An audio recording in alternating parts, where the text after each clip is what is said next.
Number 7. The Contagious Yawn. You're sitting in a boring meeting, staring at a PowerPoint presentation about quarterly logistics that makes you want to dissolve into the carpet. Suddenly, the guy across from you unhinges his jaw like a python and lets out a massive yawn. Within 3 seconds, your own lungs are demanding an emergency shipment of oxygen, and you're doing the exact same thing. Why? Scientists have no idea. We like to think we're the masters of our own ship, but apparently our brains have a copy-paste button for yawning that we can't disable. The leading theory is that it's an ancient social bonding mechanism, a way for the tribe to synchronize their internal clocks so everyone stays alert or goes to sleep at the same time. It's basically a biological group chat notification that says, hey, we're all tired now. But here's the kicker, even if you just read the word yawn or look at a picture of a yawning chimpanzee, you're likely to start doing it yourself. You might even be doing it right now, you weak-willed meat sack. Some researchers suggested it's a way to cool down the brain because apparently our grey matter is prone to overheating like an overtaxed laptop from 2004. By stretching the jaw and inhaling deeply, you're supposedly radiator flushing your skull. However, other studies show that yawning doesn't actually change brain temperature enough to matter. So, the most sophisticated biological computers on the planet are basically just glitching out because someone else's facial muscles moved in a specific way. It's essentially an involuntary social ritual where your body decides to scream at the air just because your neighbor did. Your brain is a highly advanced piece of hardware running on monkey see, monkey do firmware.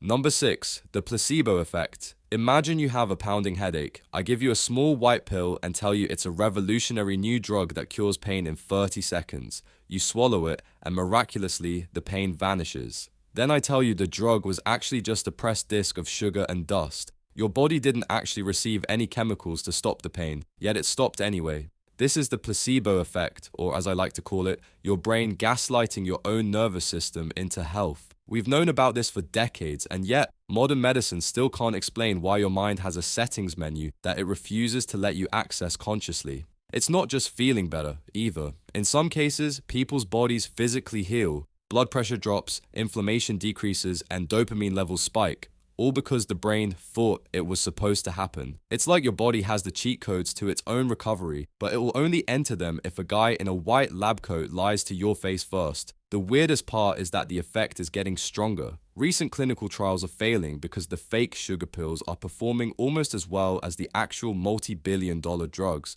Some researchers think it's because we've been conditioned by society to associate the ritual of medicine with healing. The more expensive or invasive the fake treatment is, like a sham surgery where they just cut you open and sew you back up without doing anything, the better it works. Essentially, your brain is an incredibly powerful pharmacy that is also incredibly easy to scam. Your nervous system is basically a gullible toddler that will stop crying the moment you pretend to fix its boo-boo with a magic wand. Number 5. The Hiccup Glitch.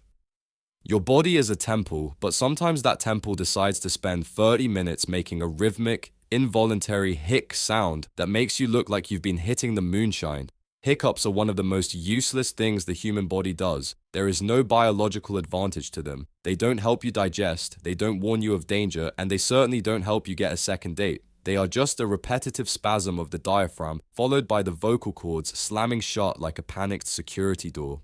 One of the weirdest theories is that hiccups are a phylogenetic leftover, a piece of biological code from our very distant ancestors, the lungfish. When these ancient fish wanted to breathe air, they had to quickly move water over their gills while closing off their lungs, a movement that looks suspiciously like a hiccup.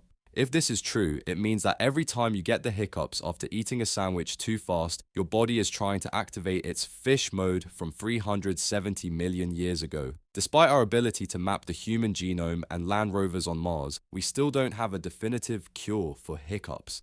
People suggest holding your breath, drinking water upside down, or having someone jump out of a closet to scare the life out of you, but none of these are scientifically proven. The scare method supposedly works by resetting the vagus nerve, which is like turning your router off and on again to fix the internet. Most of the time though, you just have to wait for your inner amphibian to realize it's no longer in the Devonian period. Your diaphragm is basically throwing a temper tantrum because it forgot we don't have gills anymore. Number 4. The Blushing Betrayal. Most animals have ways of showing aggression or submission, but humans are the only creatures on Earth that turn bright red when they're embarrassed. If you trip in front of your crush or accidentally send a spicy text to your boss, your face suddenly glows with the heat of 1,000 suns. From an evolutionary standpoint, this makes zero sense. If you've done something socially awkward, the last thing you want to do is announce it to everyone in a 50-foot radius using a biological neon sign. Charles Darwin called blushing the most peculiar and the most human of all expressions. He couldn't figure out why we would evolve a physical trait that basically screams, "Hey, look at me. I'm currently feeling very vulnerable and regret my life choices." Scientists think it might be a way of signaling a sincere apology, a physical proof that you know you messed up and you feel bad about it. Because you can't fake a blush, it's the ultimate "I'm sorry" that people are hardwired to trust.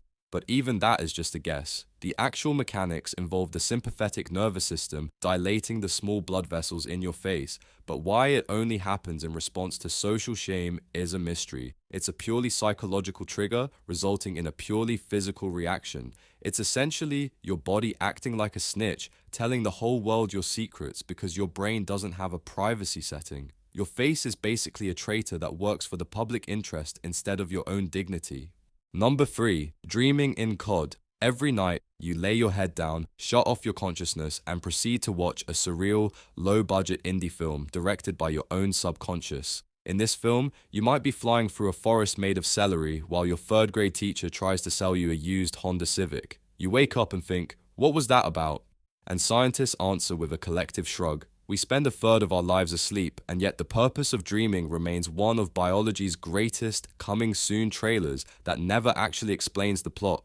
Some researchers think dreaming is threat simulation, a way for your brain to practice escaping from tigers or social awkwardness in a safe environment. Others think it's just the brain defragmenting its hard drive, sorting through the day's memories and tossing the trash. If you saw a weird bird and then your boss yelled at you, your brain might mash those two things together into a giant screaming pigeon wearing a tie. It's just neural noise, the brain trying to find patterns in random electrical impulses while you're powered down. But if dreams are just data processing, why are they so vivid? Why do we feel real fear, real joy, or real confusion over things that don't exist? We have theories about REM sleep and the activation synthesis model, but none of them explain why your brain feels the need to produce a full-length feature film every night instead of just silently filing the paperwork. Essentially, your mind is a bored screenwriter who refuses to stop pitching you weird fan fiction while you're trying to rest. Number 2.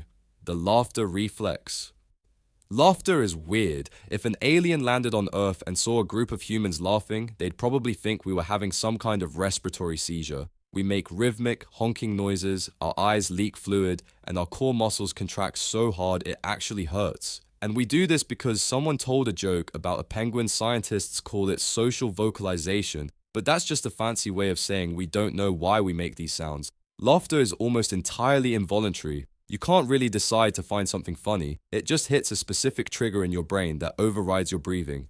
It's also incredibly contagious, 10 times more contagious than yawning. Evolutionarily, it might have started as a way to signal false alarm to the rest of the tribe. If someone heard a rustle in the bushes and it turned out to be a squirrel instead of a saber-toothed tiger, they'd let out a play pant, which eventually evolved into the ha-ha sound. It was a way of saying, "Relax guys, we're not dying today." However, this doesn't explain why we laugh when we're tickled, which is actually a panic response, or why some people laugh when they're nervous or in pain. We've turned a survival signal into a complex social currency that we use to bond, flirt, and humiliate each other. Your brain is essentially using an ancient, all-clear siren to react to a clever pun or a video of a cat falling off a fridge. You're basically a hairless ape that honks like a goose when your friends say something mildly amusing. Number 1. The doorway effect. You've done this 1,000 times. You're sitting on your couch and you realize you need your phone charger from the kitchen. You stand up, walk through the doorway, and immediately stop. You have no idea why you're there. You stare at the toaster like it holds the secrets of the universe, but the information is gone. You've been hit by the doorway effect, and it's proof that your brain is actually a very poorly managed filing cabinet. Psychologists at the University of Notre Dame found that passing through a doorway actually triggers a mental event boundary. Your brain views the doorway as a finish line for your previous thoughts. It basically says, "Okay, that room is over, let's clear the cache to make room for the new room." It's an archival system that is far too aggressive. Your brain decides that the charger mission belonged to the living room era, and now that you're in the kitchen era, that data is irrelevant and has been moved to long-term storage where you can't reach it. It's a bizarre glitch where physical architecture dictates your cognitive ability. Scientists think this evolved so we could stay focused on our immediate surroundings, important if a predator is lurking in the next clearing, less important if you just wanted a snack. It's a literal save game error in your consciousness. You are a high-level biological entity whose short-term memory can be defeated by a piece of shaped wood and some hinges. Your brain is essentially a world-class athlete that trips over its own feet the moment it sees a different colored carpet.